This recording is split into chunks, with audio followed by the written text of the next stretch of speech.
Les réactions sont nombreuses ce matin à la suite de la double attaque à l'explosif à Jérusalem. Benjamin Netanyahou, le Premier ministre désigné, prie pour le rétablissement des blessés et apporte tout son soutien aux forces de sécurité qui opèrent sur le terrain.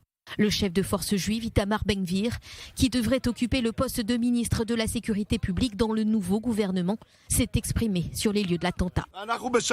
On assiste à une chaîne de terreur qui n'a pas commencé ce matin. Malheureusement, hier déjà, l'assassinat de Tiran Perro, dont le corps a ensuite été kidnappé, l'attentat d'Ariel, les 2 attentats de Kiryat Arba. C'est un miracle que nous ne devions pas compter les morts par dizaines ces derniers mois. Je le dis de la façon la plus claire qui soit. Il faut que cette chaîne de terreur cesse et que le terrorisme soit puni. Il faut trouver les lieux de vie des terroristes, que ce soit dans un petit village en Israël ou en Cisjordanie, et fouiller chaque maison. Il faut restaurer l'autorité et former un gouvernement au plus vite. Le terrorisme n'attend pas.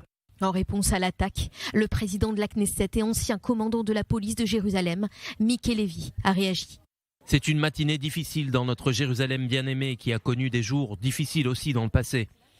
Je souhaite un prompt rétablissement aux blessés et j'envoie mon soutien aux chers habitants de la ville. Que chacun reste vigilant et n'hésite pas à signaler aux forces de sécurité ce qui leur paraît suspect.